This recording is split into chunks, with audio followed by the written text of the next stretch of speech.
The grocery store lights hummed softly as evening rain tapped the windows. Ethan Cole walked the aisle alone after another long day as chief financial officer of a powerful firm. His suit felt heavier than usual and silence followed him like a shadow. Since his wife passed away, the world felt muted and numbers became his only language. He stopped near the customer service desk while checking messages that never brought comfort. That was when he noticed her. A young woman stood clutching a small baby wrapped in a worn blanket. Her eyes were tired yet gentle and her hands trembled as she held a can of infant formula. She spoke quietly to the clerk, explaining that her card was declined and she needed to return the item. The baby stirred and made a soft sound that cut through Ethan's chest. He watched as the clerk nodded without emotion and took the formula back. The woman lowered her head, whispering apologies that no one asked for. Ethan felt something break open inside him. He remembered holding his own son once before illness took everything. He followed as the woman turned away, trying to soothe the baby with empty promises. She walked toward the exit, pausing as rain poured harder outside. Ethan stepped forward without thinking. He asked if she was all right. The woman looked up startled and tried to smile, saying she would manage. Her voice carried pride and pain woven together. Ethan offered to help, but she refused, shaking her head. She said help was temporary and dignity was all she had left. The baby cried louder now, and Shopper's glance then looked away. Ethan felt the weight of every ignored moment in his life. He told her his name and asked hers. She said her name was Maya. She was a single mother working 2 jobs after her husband left. Tonight she had hoped the discount would be enough. Ethan listened, fully present. For the first time in years he walked with her back inside and quietly paid for the formula. Maya tried to protest, but he gently insisted. When the receipt printed, her eyes filled with tears. She whispered thank you as if the words carried years of struggle. Ethan felt warmth return to his chest. Outside the rain softened and the night felt less lonely. They parted ways, but something had already changed inside Ethan.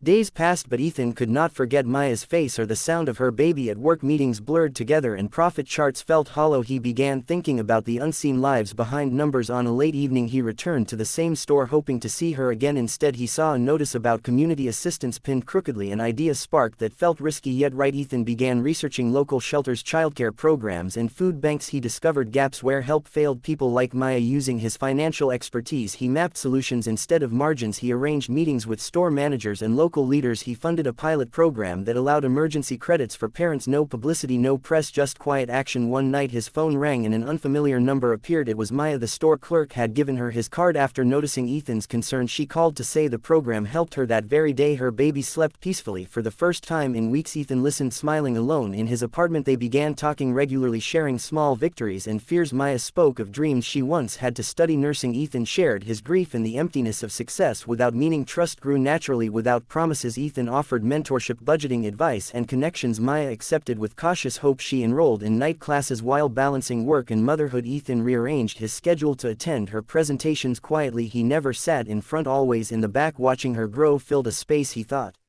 was gone forever. At the firm, colleagues noticed his change. He pushed for ethical investments and employee support funds. Resistance came, but Ethan stood firm. He no longer measured life only by balance sheets. A year passed and Maya's life transformed through perseverance. Her baby now laughed and reached for the world. Maya graduated with honors, earning a scholarship for clinical training. Ethan attended the ceremony, standing among families. When Maya spotted him, she smiled brighter than the lights. Afterward, she introduced him as the man who believed first. Ethan felt humbled, not heroic. Their bond deepened through shared meals and long talks. Love arrived quietly without fear. Ethan learned to laugh again. He learned that giving did not mean losing. At work, his program expanded nationwide. Thousands of parents received support without shame. The board praised profits, but Ethan valued stories more. One evening Maya asked Ethan to join them for dinner at her small apartment. The table was simple yet filled with warmth. The baby reached for Ethan, calling him with a sound that felt like a name. Tears filled Ethan's eyes as he realized family had found him again. Maya spoke of the future with hope instead of worry. She asked Ethan what he wanted now. He answered honestly, saying he wanted purpose and love. They held hands, knowing life had already answered.